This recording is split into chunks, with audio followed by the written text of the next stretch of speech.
I got a Steam Deck by me, from me, to me. Anything Gaming Podcast. Hi, welcome to Anything Gaming, episode 37. That's a few episodes in, and we're fresh in 2025. So, as always, Woody is back, and so am I. Yep. And we're both got Steam Decks now. So,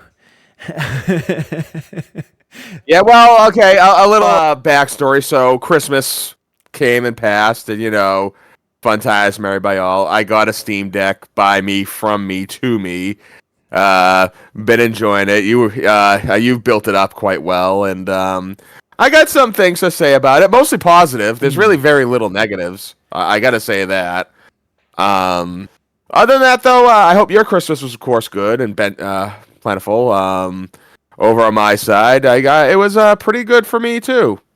yeah, no, our Christmas was great over here. We just had a pretty. We went up and saw family and stuff, so that kind of didn't get to do gaming for a week because we were away from our PCs, which was kind of nice. But then you know how Right, you've been yeah. away for a while, then you come back and you're just like, oh, I need a week of gaming just to get back into my normal life. Just getting back there. Oh, hey, and during the Christmas vacation, I finally beat God of War Ragnarok. Oh, and did you? Alright, How so did you that's it. rate that? I rated highly, 8.5, 9 out of 10, somewhere there. It's solid as hell.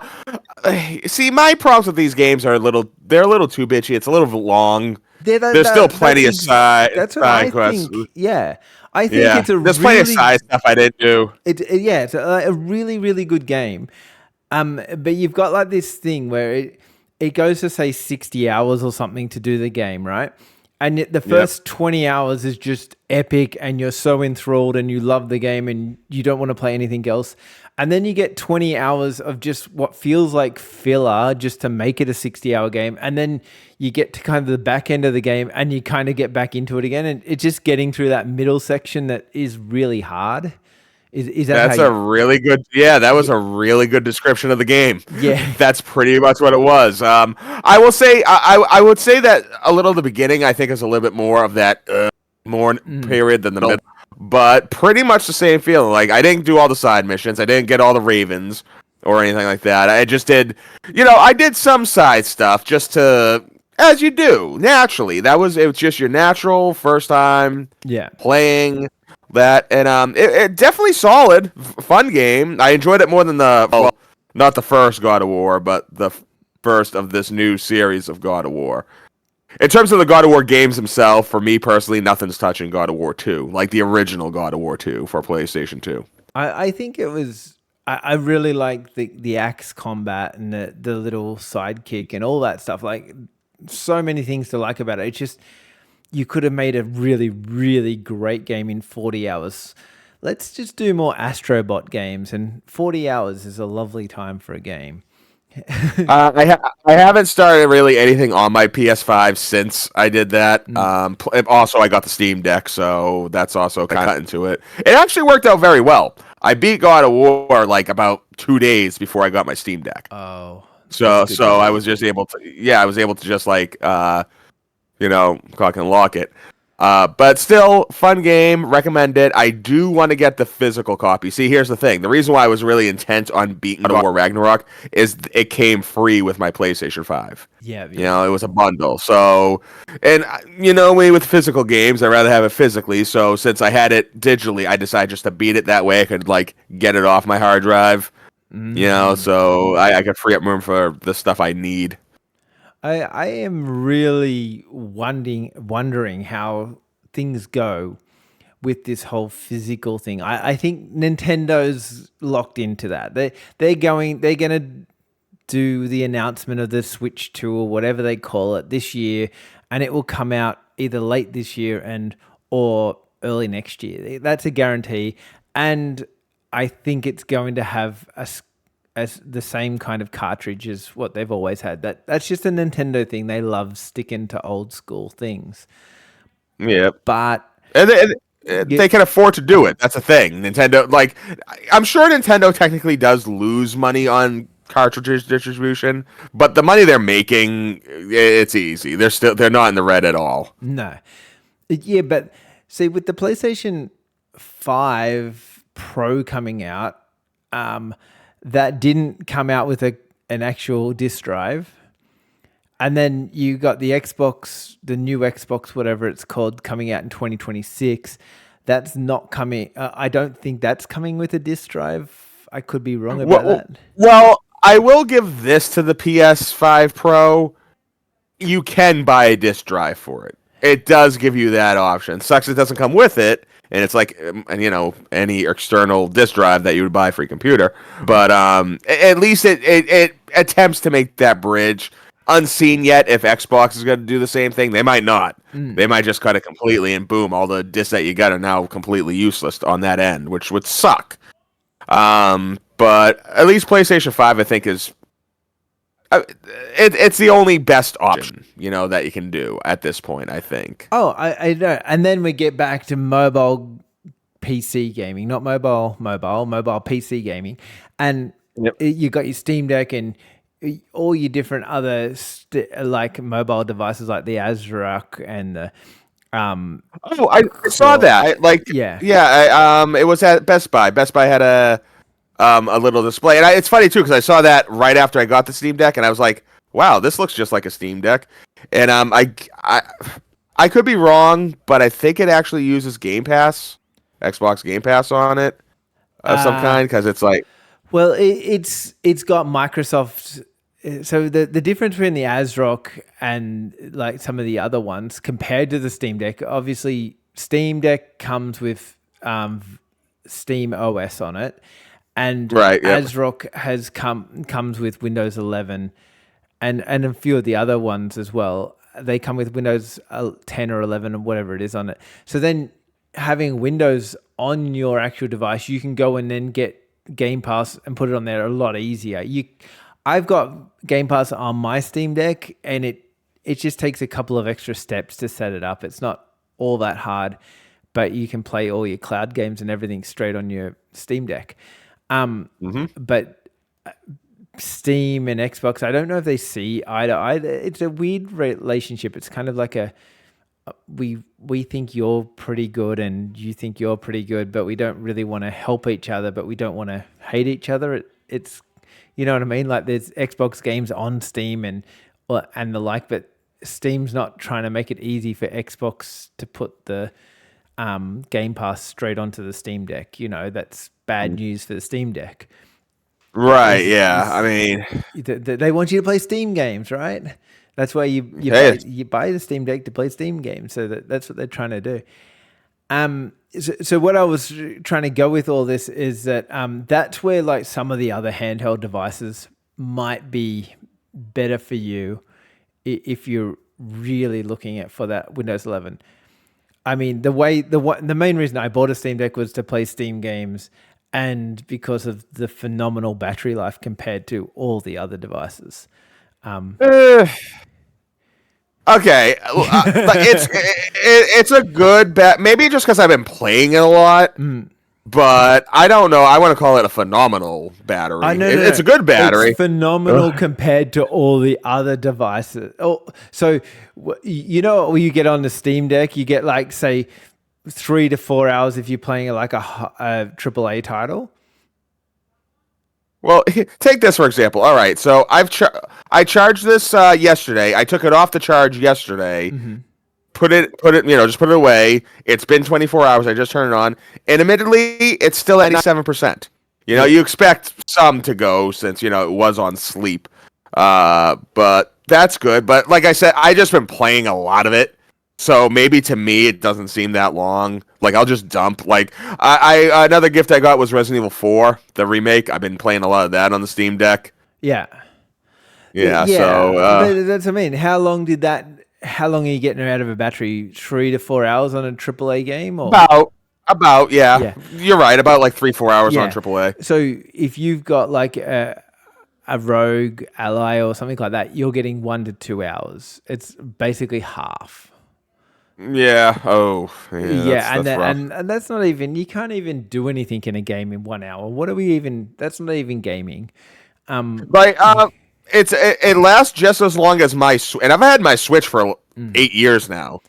It lasts as long as that. Yeah. So Yeah, that's what when I say phenomenal battery life compared to the others on the market. The others on the market are really not as good as the Steam Deck for battery.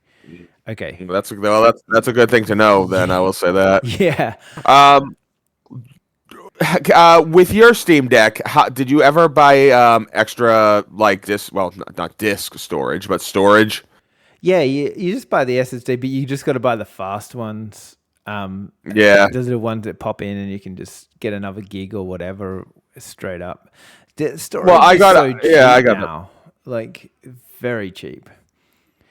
I don't Yep. know. So between It's yeah. So I was gonna say I don't know between like the Steam, if you can just put one in and pull one out and put one in, like so you put all like your RPGs on one and all your like FPSs on another one. If you can just, I assume you can just pop them in and out, but I don't know if you have to turn the system off. I just put one in and then away I go. I don't know if you can, how you go about that. well, I don't honestly, and I've like put almost like the heavy hitters on my Steam Deck that I got, but between the terabyte that it comes with and the terabyte that I bought for it, I still got room. You know, I still got plenty of room. There's some I didn't download Baldur's Gate 3 yet. That looks like it's probably going to be like the biggest. Like that's like a good like I want to say it's 117 gigs. You know, it's pretty beefy. But still, like I've been putting like Resident Evil's pretty big on there. Dead Space, Cyberpunk. I put Cyberpunk on there. That's hefty as hell, and I got the Phantom Liberty for it. Fallout 4 with a bunch of mods. So, but still, I got plenty of room to work with, and I love that. You know, I did get the premium version of the Steam Deck. Like, I got the most expensive version you can get. I think I only got 500 on mine. I don't even know what I've got on mine.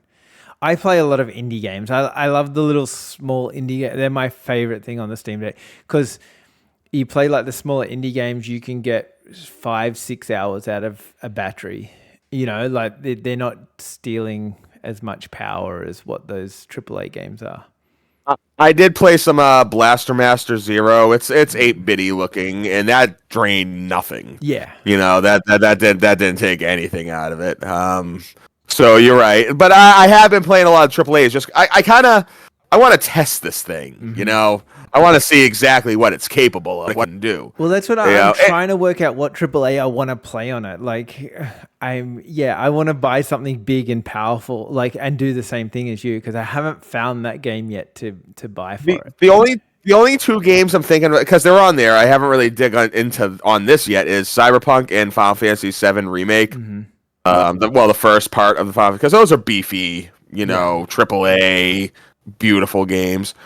Of course, I have been playing a lot of like the old. I did put Castlevania Collection on this, and Contra Collection, and Mega Man Collection, and all those old ones. Originally, the idea for me was just to put all the games on here that I can't get on the Switch, but I have just so much room. It's like, why not just throw it on there?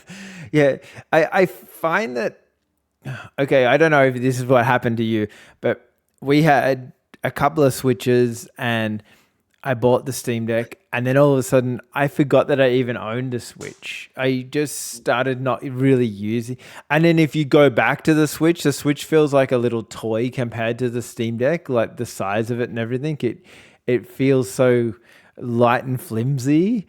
And compared to your Steam Deck, which just is beefy and it's got this massive, beautiful OLED screen. And I mean, I've got an OLED screen on my Switch, but it's just so much bigger and nicer. I think the Steam Deck has one of the most perfect weights to it. It's not so light that it feels cheap, but it's not so heavy that it really weighs down on your hands. Yeah. I was expecting the Steam Deck to be really heavy, like a brick. Very surprised when I realized it wasn't, you know, and just how lightweight it was, but still feeling robust. Yeah. I would say that's pretty fair. It's just really, awesome. I woke up one morning and have you played a lot of Stardew Valley? I have not. Yeah. So everyone talks about that, like in the indie world space of how good of an indie game that is. It's That kind of game's huge now, though. yeah. That game's like, I don't know how independent you can call that game now. It's Oh, kind of no, got its own thing. well, yeah, now, but it was made by one guy who Yeah. spent 3 years making this big game, and I was like, well, I want to I want to give this game an actual try, like give it a proper try. So I woke up one morning and I was like, I'll just play it for an hour or two and see how I think about it. And I don't know, it was like 10 hours later in the day, I just started playing. Yeah, I don't know. It's Yeah. really good. Actually, some good indie games I have been playing is the Forgive Me Father series. I did pick that up on Christmas. It's kind of like an old timey FPS, but with a Lovecraftian setting to it. You know, like Cthulhu ish type of deal to it. Very good. I don't think. Well, this leads into my next problem. This is something I don't like, and it's not the Steam Deck's fault. But I was quick to realize that not every game is making the jump, and not even just like the obvious ones. Obviously, I'm not playing Redneck Rampage on this thing, and that's fine. But other games too, like the first one I looked at, and it made sense, was Grand Theft Auto 5. You can't play that on the Steam Deck. Okay, Yeah, that's the one thing that the Steam Deck. Yeah, you think you're going to be able to play like a lot more games than you can from Steam, and yeah. it's you've got to do like a lot of research before you buy. Like I buy games all the time for like a couple of dollars, and I'm like, oh, that'd be good on the Steam Deck later on. And then I put it on the Steam Deck, and it doesn't work, and I'm like, ugh. So I'm never gonna play that game because I won't play. I probably won't play it on my PC. You know what I mean? Like, Right. Well, like so far, but I do like it though. On the opposite, when a game not works on the Steam Deck, but not in the way you think, just for the hell of it, because it said it wasn't completely compatible, it was somewhat compatible. I downloaded some of the Command & Conquer games, and that's when the little touchpad there came into effect, because it's only mouse keyboard, those games. Yeah, and that worked out very well. Yeah, and there are other games I think on the Steam Deck that if you have played them a lot on your PC and you know what the controls are, then you can work out the workarounds to make it work on your Steam Deck. But you have to learn. We basically have to learn the controls on your PC first, and then you'll be able to swap it over. There's also settings in the Steam Deck, like a game a lot of people play, Witcher 3, runs really, really nicely on the Steam Deck. However, the UI is super small. They haven't scaled the UI up, so you can't read anything. However, there's a setting in the Steam Deck itself where you can actually make the scaling of the UI for that game change, and you can actually go through and set that up so it'll run a big writing, so you can make it easy for you to see.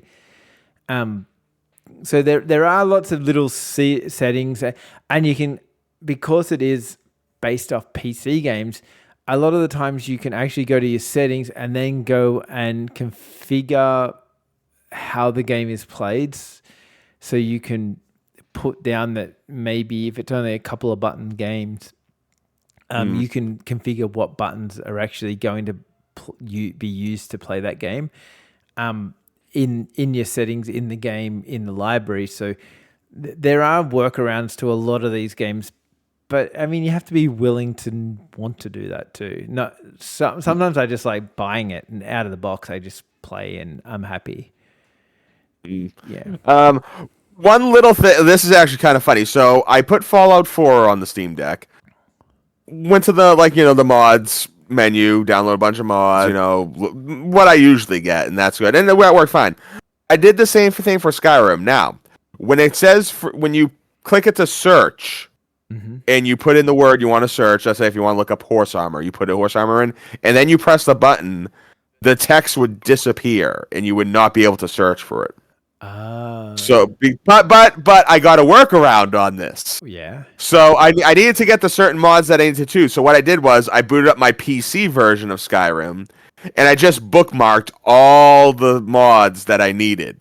And after I was done, after I did that, then I went back to the Steam Deck, just went to my bookmark list, and was able to download what I needed to off that without actually searching for it. through the Ah, Steam okay. Deck. So, Yeah, so it's so is it opening another window or something to make it not? yes, Yeah. yeah. I mean, I don't know if it's for every game, but it seems like I mean, like if you're doing it on PlayStation or Xbox, when it says to enter text, it's not just like the keyboard and that. It actually shows that little mini window where you can either use the touchscreen, which I tried doing. I tried doing everything to try to make it input and just wouldn't do it. Mm. I mean, there are other workarounds where you can open the Steam Deck up in desktop mode by holding down the power button for longer, and then it'll open in desktop mode. And you can still play the games in desktop mode, and then you probably get different things come up as well. And then, there we go. Yeah, I've got a Steam Deck dock. Don't say that too fast. That so I can plug it into my TV as well. That's really cool. But then there's even that limits games even further.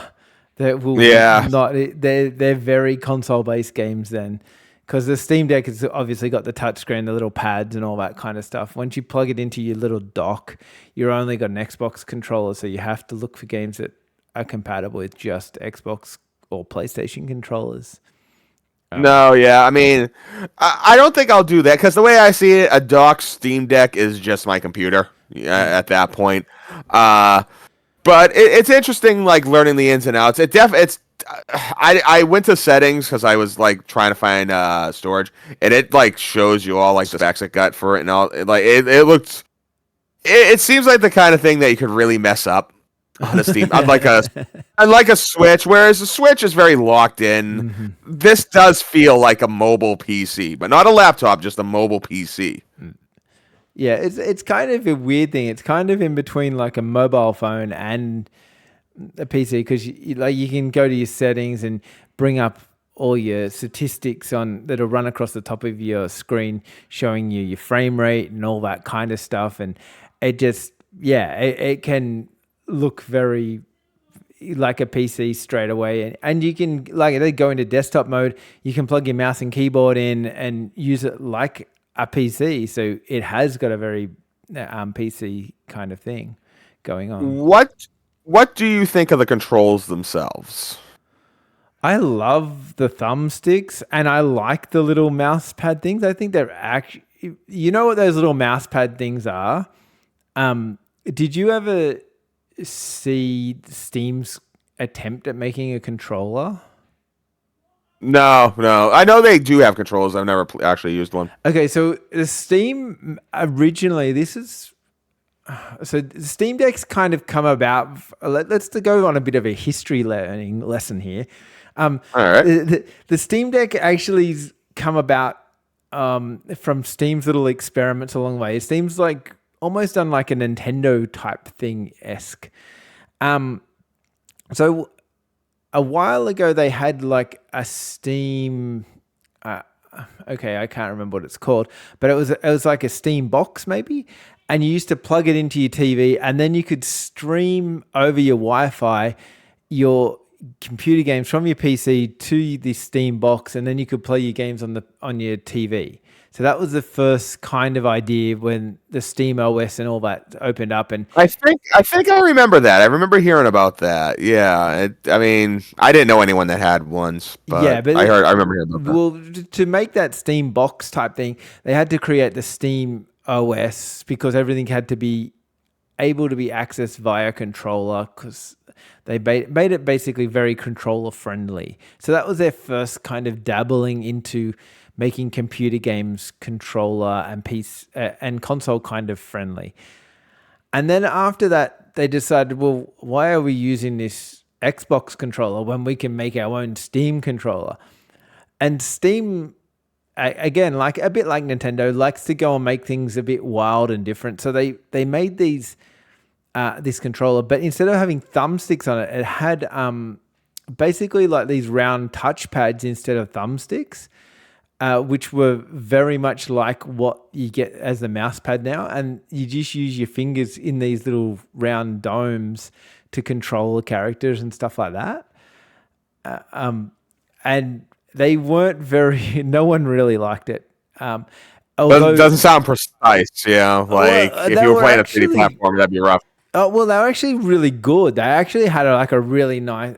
Apparently, people said after you got used to them, they were actually more precise than just a normal controller. Mm. But it took a little bit of getting used to. So they scrapped that idea, and then that's when the Steam Deck came out, which is basically a combination of their little box plus their controller, to make this mobile PC basically that they could use their Steam OS in and all that kind of stuff to basically make what they've got. So those little thumbsticks are what used to be the Steam controller kind of thing. They've made them more mouse orientated, but yeah. I do like the controls. The only thing I wish it was a little more curved on top. Sometimes hitting the bumpers is a little crampy. Not as bad as the Joy-Cons on the Switch. That's rough. I actually have custom things for my Switch if I'm actually playing mobile on that. But it takes some getting used to, just a little. Like, it's nothing too hard. It's a little bit of a leap, but a doable leap. Other than that, you're right. The controls are perfectly fine. I like the layout. It's got your traditional Xbox where it's A, B, X, Y, not B, A, Y, X. Yeah, imagine if they made a new combination of letters for gamers. Yeah, imagine. It kept it simple, and for that, I'm grateful. And the one I did use the touchpad for playing Red Alert 2, actually, and it worked. It was all right. I mean, it wasn't touch screen or the touch pads. Pad. I use the pad. The only thing I've used the touch screen for so far is like entering text. Okay. So you didn't try playing Red Alert with the touch screen? No. Because that would work like a mouse, so you could just basically go and... Well, you know how when you start a game, it shows you the layout of like, this is what it showed the touchpad layout. So I was like, all right, so I'll use that. Yeah. It's like the touch and the left trigger is left mouse, the right trigger is right mouse. It was fine. It was good. I don't know if I would rather play that on that than on PC, but just the fact that I could do it, I thought was really cool. It's also cool seeing what games you can play on the Steam Deck. Like I was playing Saints Row 2 on the Steam Deck, but seriously, that's the only Saints Row game you can play on the Steam Deck. Oh, really? You can. I think you can play Saints Row 3 original, but you can't play the remastered version. And Saints Row 4 and the reboot is completely unplayable on it, or at least not tested. And it's like, that's weird. See, a lot of the games I buy, and it'll depend on price, but if it says it's Xbox controller controller compatible, like supports full controller support, you know that it should probably play on the Steam Deck. But the only problem is you might have to... like it might have trouble reading some of the UI and stuff that comes up. Saints Row wasn't too bad, but I did notice like it doesn't tell you press A or press Y to open the door. It says press E. Like, so even though the controller works fine and it's exactly like an Xbox 360 controller from back in the day, the input it's telling you to do is still based off mouse keyboard. Yeah. I mean, that was the same as Stardew Valley. It had the mouse on the screen when I was playing on Steam Deck, and you can kind of use it like it kind of does it like it's set up for a PC. But then if I played on Xbox, it actually works a little bit differently. But I mean, it's still very playable. It's just slightly different. It's like a PC version. You can still tell it's coming from a PC to emulate more of a console kind of controls. But yeah, I think they're great, and I think I think if you're building a game right now and you're not making it to be compatible with Steam Deck and all the other like a Rogue Ally and all of those type of things, like what are you actually doing with yourself? Like, no, and I mean, again, and this seems like it's all they're not copying Nintendo, but they're definitely inspired by Nintendo because portable gaming has existed even before '89. Let's just say '89 with Game Boy, you know. And even like when you had the 3DS, it was great, you know, but it still felt like portable gaming. This does not feel like portable game, even though it is. You know, I can bring it wherever I want. It's on a small screen. It feels more just like gaming than portable gaming. Yeah. And I think the Switch was really the first thing to make you feel like that. And what the Steam Deck's doing is they're running with the ball, and I think they're doing a great job with it. Yeah, it kind of feels more like like a miniature laptop. That's what you kind of feel like. You feel like you've got the power of a PC, and yeah, but without the with more convenience. Basically, you've got like a ton of convenience, but it's powerful, and games are gonna run at 50 But FPS or whatever. it's a powerful system, but it's kind of weird because there are some games that, for graphic, even if it can handle the graphics, like, you know, objectively, there's just a little something. Like one game that, at the very least, for this moment, doesn't work on the Steam Deck is Silent 2. Now, Silent Hill 2, if you look at it, very good looking game. It's AAA looking, you know, it's got all that. But like, it's no better looking than Baldur's Gate 3. It's no better looking than Resident Evil 4. You know, it's no better looking than Horizon or Spider-Man or any of those other games, you know what I mean? But it's still, for some reason, uncompatible with the Steam Deck. And I even looked it up. The reason is because the graphics just don't match with the Steam Deck. Yeah, I think that there's a whole you're finding out now which are the better developing companies. The companies that know how to optimize their games and the companies that don't know how to optimize their games, because I don't believe that hardware is going to improve out of sight. Like, if you go back in time and like a 90s and all that type of stuff, PCs were like evolving at a rate of craziness that we were just like, oh my God, that next PC is literally triple the power of this PC. And that came out 6 months later. And then 6 months after that, it was like triple the power again. And then once we got to like 2010, everything kind of plateaued. And well, I mean, we're getting improvement, but it's not going like in leaps and bounds forward. It's just about optimizing our games to be played on anything and everything. That's like a big part of where they have to go with all this. Another thing I noticed with the Steam Deck is, going back to Grand Theft Auto 5, the main reason why that's not playable isn't because of really Grand Theft Auto 5, it's because of Grand Theft Auto Online. And they took Apex off this. I guess it's easy to cheat through the Steam Deck because of the Linux running off it, so it's just easy to manipulate, and you can cheat to your heart's if you know how to do it. Well, it's easy on the Steam Deck. Well, that's the thing with Call of Duty, the new Call of Duty. You can't play that on Steam Deck because you can't run the anti-cheat. As you can't play Fortnite on Steam Deck because it doesn't have an anti-cheat built into it. So Steam's got to fix that. At the very least, though, I hope that let you be able to play the single player portion. You know, so what if you cheat on that? It's just you. Yeah. You know, but yeah, when the multiplayer is attacked on, that does suck big. I can kind of see now why a lot of games, when they come out, actually have separate single player and multiplayer components. Halo Infinite did that. I know that. I'm sure plenty others do it.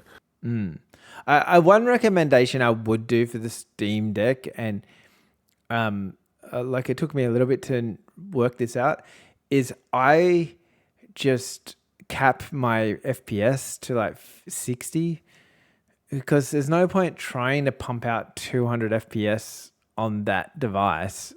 60 is plenty, and you save battery.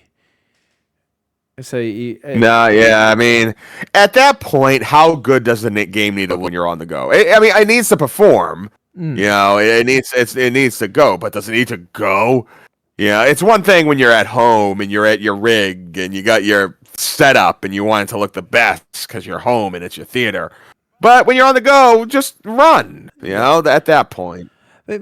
So, like, I don't know, what's better for you? Would you rather highest graphic settings and 30 FPS, or 60 FPS and medium to high graphic settings? 60 FPS. Yeah, me too. Every day. So, and that's performance over graphics. I mean, I'm a child of the '90s. I remember when games didn't look like they were awesome, but as long as they were smooth, going back to like the NES era, if I played a game that had a horrible color palette, that was fine. But the second you saw slowdown, that's when things start to suck. Like when you're in the middle of the action, everything just cracks along, and then you're like, ugh. Same thing today. I'd much rather have be a smooth experience than the best looking crazy RTX rays and all that experience. Yeah. I remember it was I forget the game, like the first time that ever like was asked to me, because that they only recently have they started doing that. I was playing this game and it was slow and I didn't like it, and I went into the options. And I was like, oh, hey, well let's try it with the performance on. Made it a much better experience, and I didn't even notice like the lack of ray tracing and all that. Well, there's a lot of people that have been. Have you seen the people that have bought the? They've been doing comparisons between PlayStation 5 and PlayStation 5 Pro, and they get a controller and you play this, and then you play the next game, the same game on the two different things, and then they have to try and guess which one's the PlayStation Pro, and the amount of people that guess the PlayStation 5 to look better than the PlayStation Pro, because a lot of people don't understand what ray tracing looks like. It's not like a thing that I don't know, most gamers are probably just looking for a good kind of solid 60 FPS, decent looking game, I mean, going back, and my friend Mike playing Dead Space 2 with him, and this was like, well, not with him, he was watching me. This was what, 2009, 2010, and I'm sure if you played it today, it would look dated. But and it stuck with me. He said, like, do games need to look more realistic than this? They could, and they have. Yeah, ironically, Dead Space, when that was remade, looked way more realistic than that. But he said, does it need to look more realistic? You can tell what kind of room it is. You can tell everything. It looks like a video game. The Uncanny Valley's there. But at the same time, the Uncanny Valley is there. So you can see it, and it recognizes as a game to you. Yeah, I agree. Like, I kind of just I don't want it to look perfect. You know what I mean? Like, if it looks, there was a game called Body Cam, I think it came out. And the whole idea, the whole premise of the game was that you were a cop or something that was going into these like terrorist situations. And it looked like you were controlling him through his body cam. It looked so realistic, but that would give me nightmares, because my perception between real and fiction is kind of blurring then. I want to know what's reality and what's not reality. That's what I like in a video game. I want it to look like a fantasy world, not real. That's just a me personal thing. But so I would rather it look like a video game. Right, yeah. It reminds you what you're playing. Yeah. I mean, but it also must be like the best looking game that I've played so far, which I guess at this point would probably be Baldur's Gate 3, for example. Silent Hill 2 is too foggy. I'm not going to include that. But as realistic as it still looks like, you can tell it's a video game, no matter how many, stubble and sweat pores are in their face. So if you're going to have it like that anyway, you might as well just roll with it and just have it look like a video game. Concentrate more on the performance, concentrate more on maybe, the world itself, and really don't worry about how many polygons the character model needs. Yeah. Speaking of performance, I've been playing a little bit of Call of Duty, and this is what's grinding my gears at the moment. Oof. I've been playing zombie mode, right? So, yep. So you remember the days when you'd play Call of Duty Zombies one player, like by yourself? Okay. Now, did you ever have? Did you have any dramas with that ever? No, I mean, you get anxious once you get a couple waves in, because it's more dangerous, more likely to die. But that's part of the fun. Yeah. So now, if you play Call of Duty Zombies one player, it plays on the server.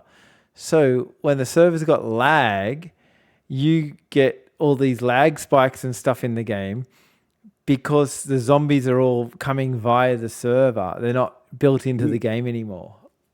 Yeah, I don't remember any type of like lag issue. I never would know if we were not online, single player. Yeah. Like back in the day, I mean, it was just single player, it was you're on your own. Yeah, and you go and have fun. Now I'm playing this game single player by myself, and I'm getting lag spikes because they aren't they're doing everything on the server to spawn the zombies and all that type of stuff. So as you get more waves in and they spawn more zombies, all of a sudden you're getting all these lag spikes and the game's just runs like garbage because they want to run it off a server. I don't know. It makes my blood boil. And going back to that, and Call of Duty is a game that looks real. Mm-hmm. When you see the people, shit, scale it back down to PS3 graphics. That'd be fine, and then you can just run the whole thing all you want. You can add whatever, and it should be able to handle it. I agree. It's just annoying that I can't even play a single player game by myself anymore. In other breaking news to hit the world, and this is not a big surprise to any of us here. They've put Suicide Squad on the PlayStation Plus store, so we can so they can build up their live service network again. I mean, I got PlayStation Plus. We've punched down a lot on that game. I should probably give it a go just out of respect. I want to give it a go just to try it so I can know what I'm angry about. Hey. We played Pal World. Yeah. The least we could do is try this game. Yeah, I mean, it's not like it's going to cost us anything. It's going to cost us like 100 gig of download, but that's about it. Yeah, play it once, be like, oh, that's what it is, and then go back to playing Batman Arkham again because... Honestly, I want to play... Actually, I think I will play some Suicide Squad. I've been wanting to try Gotham Knights again. I think I may have judged that a little too harshly at first. So maybe by playing Suicide Squad, I'll be like, oh, I need to play a much better Batman-esque game than this. And then I can go with Gotham Knights. And then it'll look better just, by comparison's sake. Speaking of Batman... Gotham Knights I thought was okay. It was just so repetitive. It's like rooms all look the same.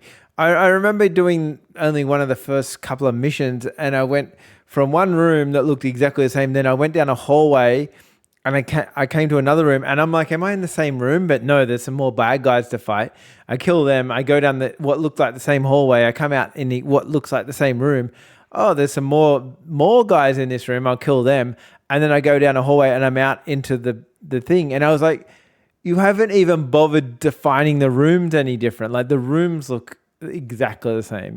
Batman at least made different rooms. You knew when you were in a different room.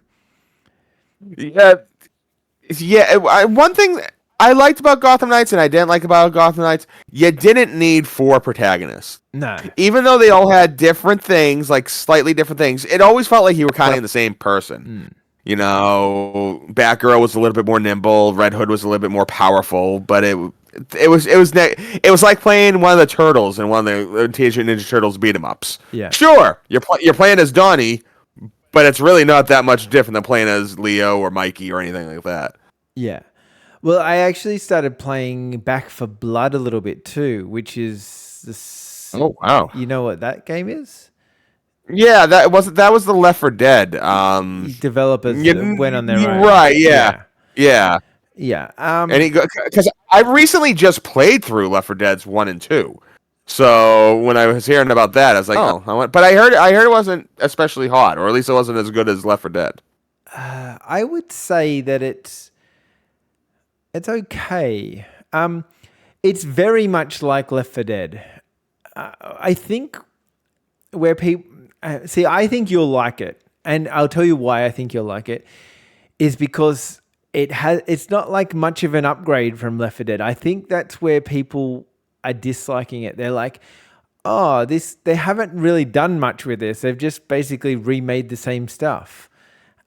And that's what it feels like. And it looks probably more like a PS4 game than a PS5 game, if that makes sense. Like, it's not as it looks like it's just followed on straight from Left 4 Dead, where it like people were probably expecting it to be more Call of Duty. Like, it's not quite as Black Ops 6 looking, but it's actually really quite fun. It's the levels are pretty well designed.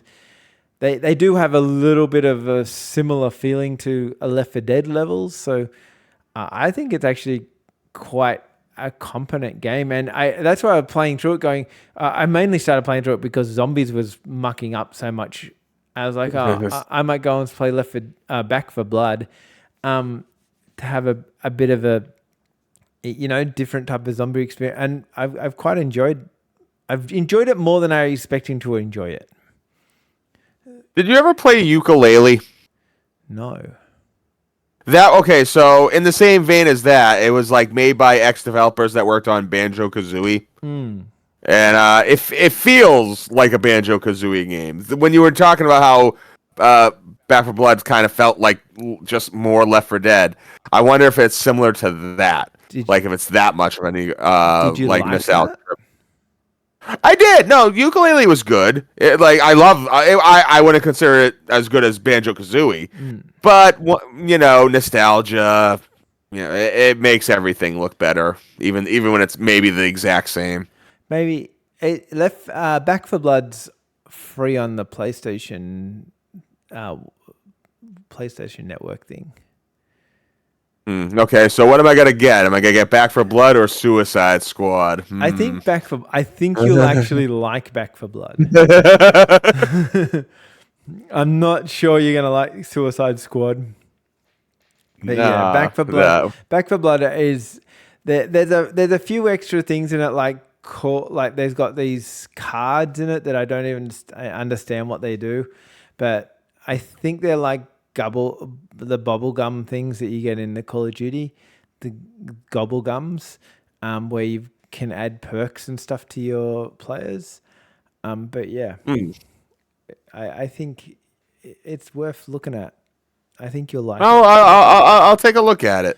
But go and play Astrobot first. It's the best game of last year, as we all know. it won the award. It won Game of the Year. Yeah. Yeah, so there's got to be something. No, it's funny. My friends' kids, they download what's that, Bolero or Balero? Yeah. They're on board with. Yeah, they're on board with that. Is it any good? Like I haven't touched it. I'm going on the assumptions of a 15-year-old and a 10-year-old. How do they like a card game? They like a lot of things that I don't understand. I want to make a card game. I've said this multiple times now, that I want to make a card game that it just basically is like a mockery of card games, like a satire card game of how bad I hate card games. I want them to release a separate regular game of the mini game from Final Fantasy VIII. To date, that is my favorite video game card game. I'm not counting if you play Texas Hold'em or Uno or anything like that, like a real card game. This was an in-game card game, and it was awesome. So maybe that's what Balatro is. Well, we'll talk to Square Enix and we'll get on this because they need to release that sooner than later. Okay, that's fair enough. Oh well. I don't know. What have you got anything else for this week, or what's your plan? Well, I am excited for tomorrow. Tomorrow I gotta go and because Donkey Kong Country Returns for the Switch comes out tomorrow. Oh yeah. Definitely want to pick that up. Yep, because I like that one a lot. In the foreseeable future, is that just a remake? Oh yeah. Yeah, that's not. Yeah, it's Donkey Kong 1, 2, and 3. Not even a remake, a remaster. Hold on a second. Here we go. Oh, it's a remaster of that one. Okay. So right here. Yeah, that. Yeah, Yeah, right. it's a great game. The Yeah. both the Donkey Kong Country Returns were awesome. I think I like the Tropical Freeze one better, but that one I'm still looking forward to playing on my Switch. Yeah, okay. Um I think well is the Tomb Raider 4, 5 and 6 coming out tomorrow or the next day? I don't know, but I did. Did you hear the rumor though? Right. No. Speaking of remakes and remasters, it looks like they may be going through with the Resident Evil 1 remake. Oh, I'm hoping so because I've been holding off playing that. And okay, out of all my Resident Evils, and I've played through all of them now except for 4. I'm only about halfway through 4. 4 is down the bottom of my list. It's up the top of so many people's lists. It's down the bottom of my list. My favorite is probably 2 and 8. I'm gonna say this. I love the combat in 4. By that I mean like, because one thing I love doing this to people when you're shooting them. You shoot them in the face, they start to stagger, run behind them real quick, and then you can stab them in the back. It's satisfying as hell. I can't explain it. Because of that, I love Resident Evil 4. I think with Resident Evil 4 is that the one thing that I don't like about it is it doesn't seem as puzzly. It's like, and that's what I No. liked about all the other Resident No. Evils. Like number 2. That was Yeah, I mean that's not just like for the remake. Even if you go back to the OG game that came out 20 years ago, that seemed to be the thing for Resident Evils 4, 5, and 6. No puzzles. Yeah. It was almost just straight action. Whereas 1, 2, and 3 did have its share of puzzles, Well, I and of think course 7. 3 was not so puzzly, to be fair. 3 was probably less I'm talking. puzzly. I'm talking OG 3, not so much the new 3 Yeah, that okay. came out. And seven came back hard with the puzzles. That's one thing I loved about 7, and even 8. I thought 8 was gonna get rid of a lot of that, but 8 also has its fair share of head scratching moments. Yeah, and that's why I don't mind 7, but 8 and 2 for me are the greatest Resident Evil game. So I'm hoping that they do number 1 because everyone says that's the most puzzling one. I haven't played through it, so hopefully they add the puzzle components to it. Both of them, both both the PlayStation 1 version and the GameCube version, very puzzly. Okay, so yeah, that'll be really good news because that's one game I do think you should buy for your Steam Deck. And I know you like physical copies, but Oh, what, Resident Evil? no. The Tomb Raider 1, 2, and 3, the remasters.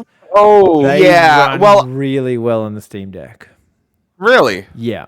All right. Okay. I'll have to check that out. I got plenty of room left. Right now I only have $8 on my Steam account. Of course, though, this is another thing I'm gonna complain about. I would have really liked it if I could just gone to the store and bought a Steam Deck. Let's finish the Yeah. show on a high. I'm just gonna say I was nervous spending that much money on internet. I don't go above like 150, $200 when I'm buying online. And after taxes and everything, this was a little over $700. And I was just every day I was checking, the shipping order. All right, it's almost here. Yeah. It was a little nerve wracking, but once I got it in though, it was great. It was awesome just installing everything. Like that was exciting. Actually, I had the battery run out while I was installing everything. I kind of went a little too haywire. Because I was like grabbing Cyberpunk and all this, like all at the same time. All the Resident Evils I own. I think it's, I don't know. I buy a lot of things online. I spend a lot of money online. So I might be just a culture thing. Like, for example, I bought a new dishwasher online, which is like $1,500. And then they come the next day and take away my dishwasher and put a new dishwasher in. And like we just do everything online here.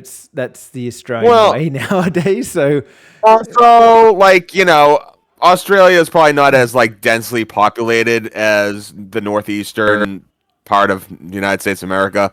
Yeah, so I'm that might have something to do with it. I don't know. But no, even here, everyone orders online stuff. But I just don't like doing. I don't like Ah, spending that much money online. Like, oh, I'll buy this game online and that book online. 15 to $100. Whatever. That's yeah, if something goes south, that's not a huge pain in the ass to try to get to. But $700, without even touching the thing first. That But is, it was. yeah, I think it's a bit of a shock because it's through a store that's like, I don't know what, like, I feel like if Steam had them in your like Walmarts and all those kind of stores, GameStop, how many more would they sell? Like, they would be selling double the amount, I reckon, because all those But grandmas that didn't know what to get their kids for Christmas would be like, oh, I could buy this Steam Deck. I think I that's the reason the Rock Ally is doing so well, because you can buy them in store. Yeah, I mean, another thing because of that though, it does feel like the Steam Deck is more personalized for me, even though it's not. Just the fact that you do order it online. There's no weird retail because that also happens. I bought plenty of stuff at a store, got home, and it was messed up, and then you have to go back with the receipt, and I want this back, blah blah blah. All that. But one thing I also noticed about the Steam Deck, though, it was supposed to come with earbuds, and I didn't realize this till about like 2 weeks after I got it. Like I was looking at it, and I guess, yeah, the version I did was supposed to come with earbuds. It gave me this little pouch right here. It's a Steam Deck pouch here, but yeah, no earbuds. So what do you do with that? I don't know. I mean, I like it. I could probably put something in there. Honestly, it'd probably be better for my Switch. I could probably put my cards in there or something. Oh, I didn't even get no earbuds of mine. Oh well, but yeah. Well, whatever. It's still the final verdict on this is I like it a lot. It is what I'm playing. After we're done with this, I'm going to play it. Yeah, I think I'm probably about the same. Yeah, I go to it. So, well, I'm definitely not gonna, light my PC and my consoles on fire because of this thing. It's a great addition. I've already used it. My brother, God love him, injured himself during New Year's Eve, and I went had to do a checkup at the hospital with him. I need to drive him since he couldn't drive. And it took a couple minutes in the waiting room, but it was all right because I had the Steam Deck. Yeah, they're so good, and I can't recommend them highly enough to people. And people are like, what is it? What even is a Steam Deck? Is it like a Nintendo? Is it like a, it's like... I mean, layman's terms, a lot more powerful Switch, if you really want to call it like base layman terms, but it's more than that, though. Yeah. That's kind of short selling it, in my opinion. I think the Steam Deck is the start of the end of consoles almost. Because I don't know, am I going to buy the next Xbox? Am I going to buy the next PlayStation? I'm not even that sure I'm that interested. I have heard rumors that Xbox are planning to make a portable Xbox because a lot of people are going portable. So that would be interesting to see what an Xbox portable would look like. I think that would be pretty cool. I don't even use my PlayStation that much anymore and it's only for PlayStation exclusives that I really use it for. And that I'm thinking about downgrading my PlayStation subscription because I basically don't use it for much nowadays. And a little bookmark. You know how I told you I beat God of War Ragnarok? Mm-hmm. I did it on the Portal. Oh, okay. Yeah, just a little photo. Yeah, I got the chance to play one of them the other day as well. Oh, nice. Yeah, I like the controller. In terms of like a portable like that, I think the PlayStation Portal has the best controls. The PlayStation Portal, it's a carryover the PS5. I didn't see it compared to the Steam Deck for size. Is the screen the same size? Screen's a little bigger. Yeah. I wish it's over there. I'd bring it over here for a comparison, but I don't want to leave Yeah. the headset. Next time, we'll Next do that. We'll time do we'll a little do a comparison. comparison on PlayStation Portal. Yep. But yeah, like that's what I'm wondering to see what happens with this whole market because I think people are moving away from TVs and stuff like that, which is where the Oh, home console was really founded. And I think that things like, I mean, iPads have shown that they've got more than enough power to run these games. It's just that Apple kind of controls their ecosystem and doesn't let stuff go onto them as much. But if things like Steam Deck and then Rogue and all of these things and PlayStation Portal and Xbox brings out a thing, it's going to be interesting to see where the gamers go to. So I think it's a thing. Maybe VR as well. I think that's going to take up a bit more.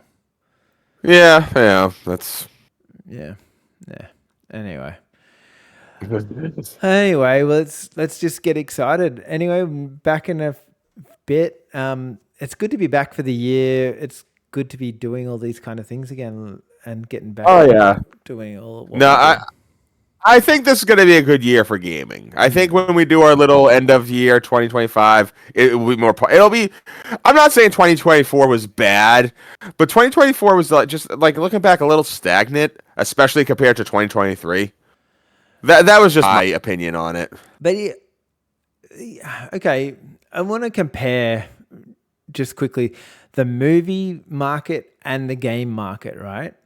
And I think it's kind of got a very similarities. If you look at, for example, movies, all the good movies, like there was like a real lull there in the end of 23 to 2024. And I think that's a flow on from the whole COVID kind of thing. Like people stopped getting together and doing all this creative stuff. And that's probably why video games got postponed to next year and that too, because all of a sudden things that were supposed to come out in 2024 were kind of slowed down through the COVID period. And that's where the rise of indie games and stuff kind of came from the COVID period. But now your AAA studios can maybe start getting back into building bigger games that again, because they can understand what people want. And yeah, I think it's changing the gaming landscape as well. For the better too. I mean, there are very little negatives. The only real negative, like the negatives that we do have, are actually kind of being fixed. Like I didn't like live action games. I never did, but they were popular. But now they're definitely on the wane. You know, like they're going out. You know, like you always have your Fortnites and stuff like that, but they're mostly going out. The big trend, really, I think is just still picking up is indie games. The single created games are just like becoming their own little franchises now. Yeah, I agree. Oh, Cult of the Lamb's another one, a good one for your Steam Deck as well. I noticed that. That showed up. It was on the menu for great for Steam Deck, and I saw Cult of the Lamb. Going back to my friend's kids, the ones that are playing Balatro and all that. The youngest did play Cult of the Lamb on their Switch. Actually bought it at GameStop because he had some GameStop gift card money. Have you ever played it? No, he loves it. So the game was made in Melbourne, where I live. Oh, that's why I'm attached to this game. But also at our last PAX, they actually had weddings there that were Cult of the Lamb weddings, of actual people getting married with Cult of the Lamb people, like into a cult type of thing. It was like just amazing on all levels. So that's interesting. No, hey, local games. That's cool. The only two games off the top of my head that I think are local to me are Rock Band and BioShock. I could be wrong about those. Well, because BioShock is 2K Boston. I think you could probably... There's definitely some indie games from Boston. I know there is. I'll search it up and I'll tell you what your local... that's what I'll do for next time. Local Boston indie games. Yeah. And you'll be like, A lot of oh. protagonists named Sully. I'm assuming in these games. Was Uncharted made in Boston? No, but you think of that because Last of Us, the first part of Last of Us takes place in Boston. I think that's where you might get that No, from. well, Sully was in. Oh well, yeah, Sullivan. It's just it's an Irish joke thing. It's an Irish. I'm just saying. Yeah, Yeah. there you go. Anyway, well, let's call it a day, and we'll get back again soon. Thanks for watching.